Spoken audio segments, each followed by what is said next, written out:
NEET અને જેઈનો અઘરો પ્રશ્ન પણ એકદમ સરળ સમજૂતી સાથે તમે પ્રશ્ન વાંચો. ઇંગ્લિશમાં પણ આપ્યો છે, ગુજરાતીમાં પણ આપ્યો છે. પ્રશ્ન આવો છે કંઈક, અવકાશના પ્રદેશમાં ચુંબકીય ક્ષેત્ર સદિશમાં આપેલું છે. ત્યારબાદ 2,2,0 એટલે કે કોઈ એક બિંદુ આપેલું છે. જોઈએ, આ એક બિંદુ આપ્યું છે જે 2,2,0 પર કેન્દ્ર ધરાવતો 1 મીટર ત્રિજ્યાનો, એટલે 1 મીટર ત્રિજ્યાનું એક તમને અર્ધવર્તુળાકાર એક ચાપ આપ્યું છે જેમાં વિદ્યુત પ્રવાહ વહે છે કેટલો, તો કે 1 એમ્પિયર. જે XY સમતલમાં આપેલું છે, આકૃતિમાં બતાવેલું છે. હવે તો કે આ અર્ધવર્તુળાકાર તાર પર લાગતું બળ મેળવો. પહેલાં તો વિચારો કયો કોન્સેપ્ટ આવે, તો વિચારીને ખબર પડી સાહેબ આમાં તો ચુંબકીય ક્ષેત્રમાં પ્રવાહધારિત તાર પડ્યો હોય તો એના ઉપર લાગતું ચુંબકીય ક્ષેત્ર આપણે જોઈએ છે. તો ફોર્મ્યુલા કયું આવે, તો કે F બરાબર બિલ. ઓકે, તો લેટ વી ટ્રાય. અહીંયા લખીએ આપણે F ઇઝ ઇક્વલ ટુ, સદિશની ભાષામાં લખીએ, કેમ તો કે સદિશ આપ્યો છે. ઓકે, તો અહીંયા લખીશું સદિશની ભાષામાં I બહાર કાઢી લઈએ, L ક્રોસ B. એનો મતલબ કે ક્રોસ ગુણાકાર જોશે આપણે. પ્રવાહ આપ્યો છે, હા સર 1 એમ્પિયર આપ્યો છે. ચુંબકીય ક્ષેત્ર આપ્યું છે, હા સર આપ્યું છે. શું નથી આપ્યું, તો કે L નથી આપ્યું. તો હવે L મેળવવો હોય તો L કેવી રીતે મળે, ચલો ટ્રાય કરીએ. L નો મતલબ શું, તો તમારે જોઈએ છે આટલું અંતર, તમારે જોઈએ છે આટલું અંતર, ત્રાસું અંતર જોઈએ છોકરાઓ. શું જોઈએ છે, ત્રાસું અંતર. એનો મતલબ કે તમારે આ પહેલો પોઈન્ટના યામ જોશે, ત્યારબાદ બીજા પોઈન્ટના યામ જોશે, અને આ યામમાંથી આ યામ બાદ કરો ત્યારે તમને L મળે. એટલે થોડુંક અહીંયા આગળ મેથેમેટિક્સ વ્યૂ આપણે એપ્રોચ લેવો પડશે. ચલો પ્રયત્ન કરીએ. પહેલાં હવે આમાંથી આ બધું કાઢી નાખું. કેવી રીતે જોશું, ધ્યાન આપો. હવે મારે કેટલું જોઈએ છે, તો કે આટલું અંતર જોઈએ છે. ક્યાંથી ક્યાં, તો કે આ એક્સ યામ થયો આનો એનો, અને મારે આ જોઈએ છે. પહેલાં આપણે એક્સની વાત કરી, આટલું જોઈએ છે આપણે અંતર.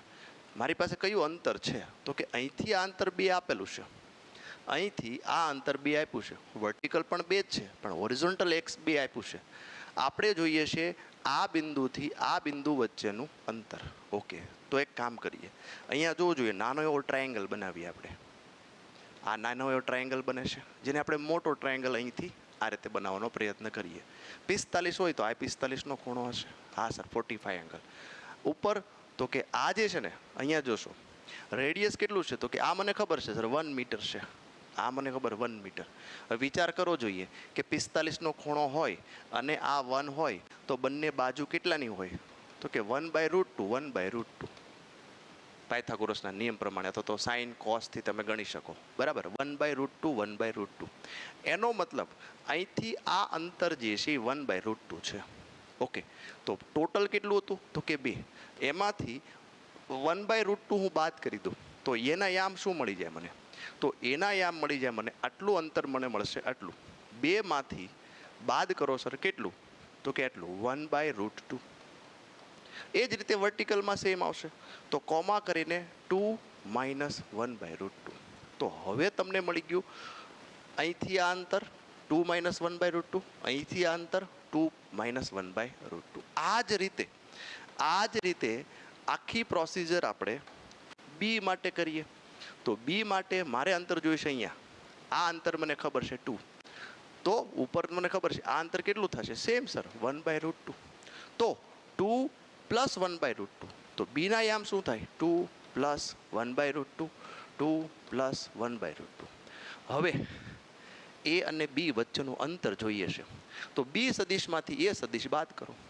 તો બી સદિશમાંથી એ સદિશ બાદ કરો, તો ચેક કરો આમાંથી ચલો 2 + 1/√2 એમ નામ જોજો, બરાબર. 1/√2 એમ નામ માઇનસ કરીને 2 - + 1/√2. તો 2 2 કેન્સલ, કોમા કરીને આ જ વસ્તુ પાછી અહીંયા આવવાની છે. હા, તો 1/√2 + 1/√2 કેટલું થાય ગયો, તો કે 1/√2 + 1/√2 સાહેબ 2/√2. એનો મતલબ √2 કેન્સલ કરો એટલે ખાલી √2 આવ્યું. તો એનો મતલબ કે આ બંને વચ્ચેનું જે અંતર જે છે એ કેટલું મળ્યું સર, તો કે √2, √2. ઓકે, તો બસ હવે કાંઈ કરવાનું નથી, ખાલી કિંમત મૂકવાની છે. પ્રવાહ કેટલો આપ્યો છે, 1 એમ્પિયર. 1 એમ્પિયર. અને ક્રોસ પ્રોડક્ટ કેમ સોલ્વ થાય, I, J અને K થી. L કેટલું મળ્યું, તો કે L મળ્યું સર √2, √2, √2, √2, 0. અને ચુંબકીય ક્ષેત્ર તો આપેલું છે 3, 4 અને 1. તો બસ હવે તમારે ફર્ધર આઈની સાથે શું આવે બોલો જોઈએ, તો કે ક્રોસ ગુણાકાર કરો સર, √2 આવશે, યસ, અને -0 પ્લસ કરીને, સોરી માઇનસ આવશે, માઇનસ જેની સાથે તો કે √2 -0 પ્લસ કેની સાથે તો કે કેની સાથે જોઈએ તો કે અહીંયા √4 √2 માઇનસ કરીને 3 √2. તો બસ હવે તમારે ફર્ધર આ જે છે એનું સોલ્યુશન કરો. આમાં √2 છે, આમાં √2 છે, આમાં પણ √2 છે, તો √2 કોમન કાઢી લ્યો. તો હવે તમે એમાં √2 કોમન કાઢો તો આમાં શું વધે સર? આઈ વધ્યો. આમાં તો કે માઇનસ જે વધ્યો. સર આમાંથી √4માંથી 3 બાદ કરો એટલે એક જ √2 થયું, એટલે આ શું થઈ ગયો? પ્લસ કે. તો જોજો કયો આન્સર આવે છે. આમાંથી જે પણ આન્સર આવે છે કોમેન્ટ કરો, અને આવા નવા લેક્ચર જોવા માટે આ ચેનલને સબસ્ક્રાઈબ કરી નાખો. એટલે તમને અઘરા પ્રશ્નો, નીટ અને જેઈમાં પૂછાતા અઘરા પ્રશ્નોનું એકદમ સરળ ભાષામાં તમને સોલ્યુશન આપીશ. Bye bye.